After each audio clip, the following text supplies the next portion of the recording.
Assalamualaikum warahmatullahi wabarakatuh.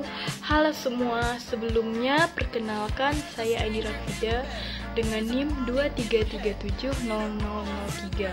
Saya merupakan mahasiswi Prodi Pendidikan Ilmu Pengetahuan Sosial, Fakultas Sosial dan dari Universitas Negeri Padang.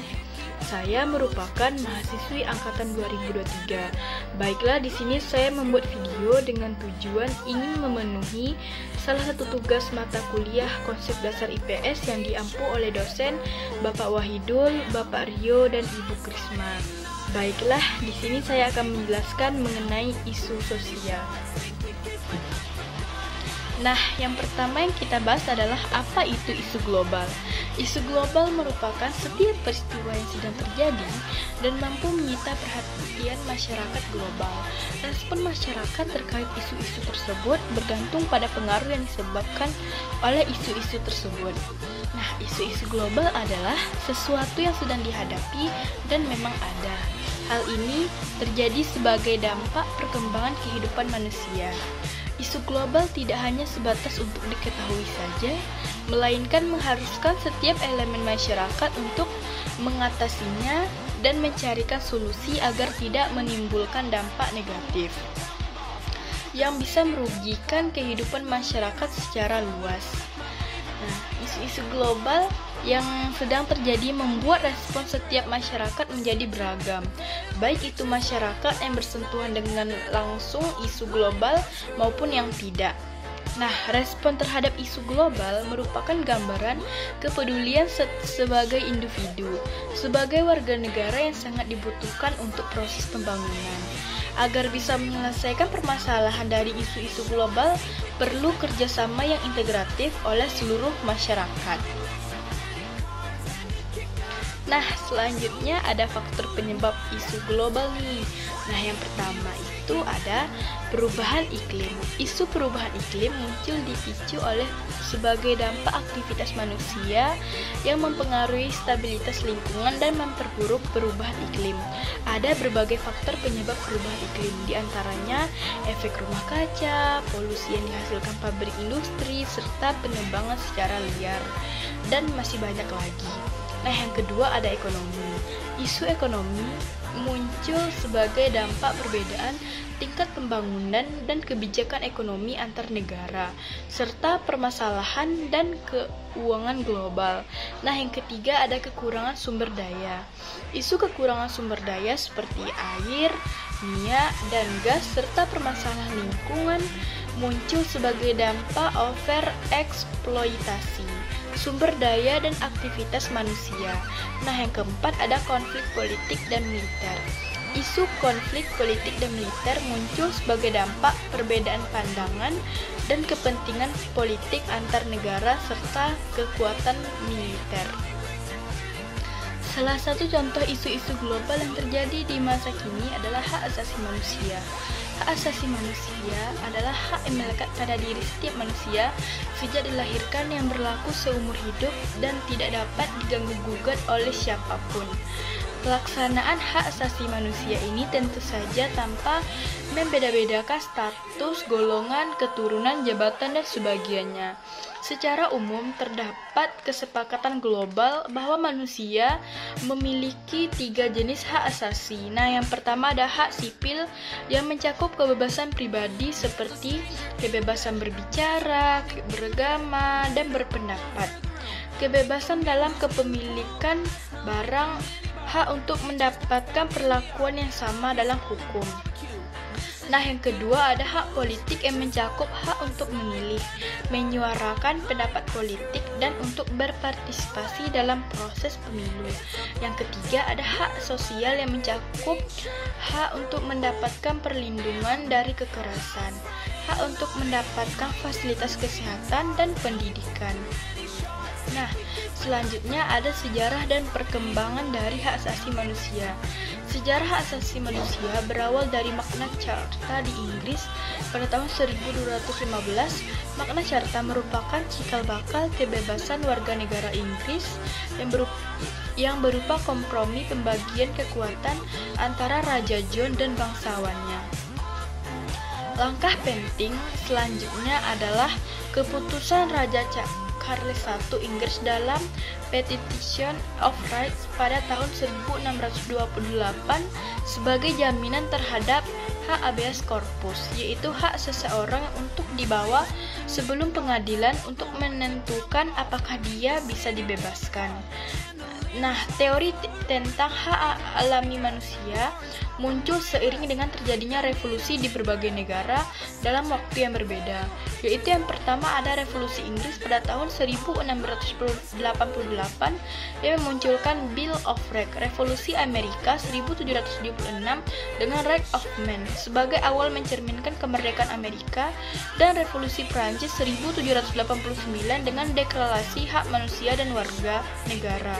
Revolusi-revolusi tersebut dapat menekankan bahwa kebebasan individu adalah wajar dan pemerintah tidak bisa membatasinya. Hak asasi manusia mengalami perkembangan dalam bidang hukum internasional berawal ketika abad ke-18 dan ke-19 di Eropa, terutama dari Traktat Perdamaian Paris antara Inggris Prancis. Kemudian pembentukan Komite Palang Merah Internasional atau ICRC 1963 diikuti dengan Konvensi Genewa 1964 untuk melindungi tawanan perang, mengatur cara-cara perang dan perlindungan terhadap masyarakat sipil yang tidak terlibat dalam perang. Pada abad ke-20 melalui Traktat Versailles 1919 bentuklah International Labour Organization atau ILO yang fokus pada upaya keadilan sosial dan kepedulian atas serta perlakuan terhadap kaum buruh.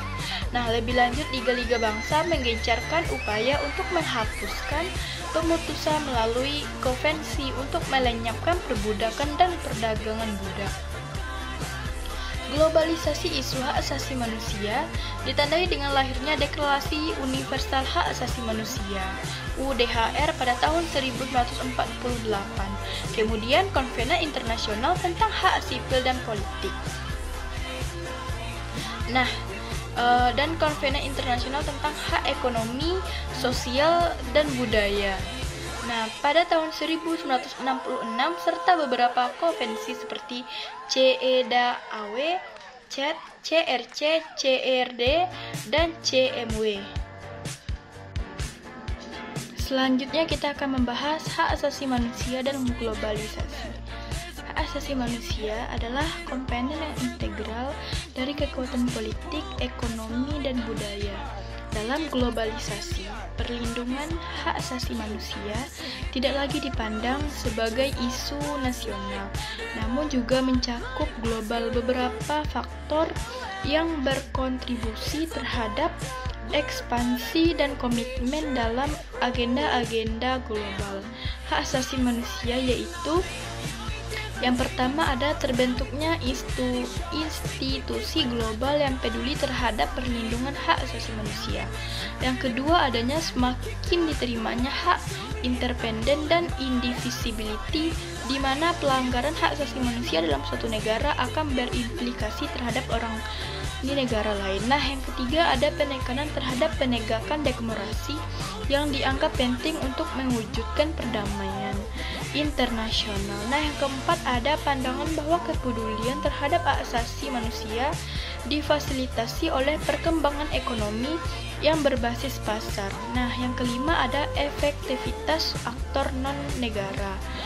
Konsep hak asasi manusia secara signifikan semakin diperkuat dengan munculnya LSM multilateral yang peduli terhadap penegakan hak asasi manusia.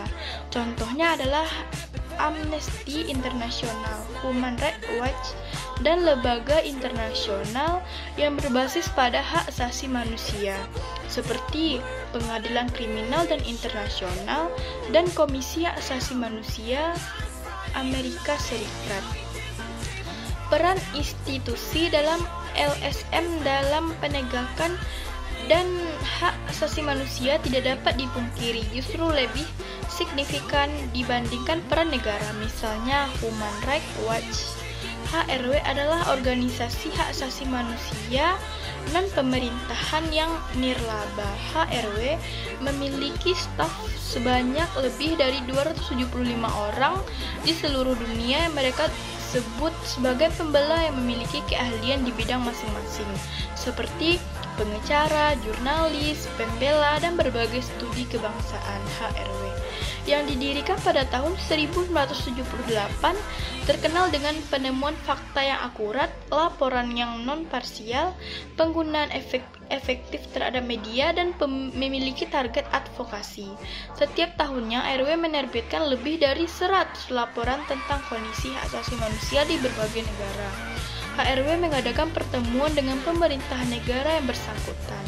PBB, kelompok regional seperti Uni Afrika atau Uni Eropa, lembaga keuangan dan perusahaan untuk mendorong terjadinya perubahan kebijakan yang membantu penegakan hak asasi manusia dan keadilan di seluruh dunia. Mungkin hanya itu yang dapat saya sampaikan. Bila ada kata yang salah, saya mohon maaf. Semoga bermanfaat bagi teman-teman semua. Wabillahi taufiq walhidayah. Wassalamualaikum warahmatullahi wabarakatuh.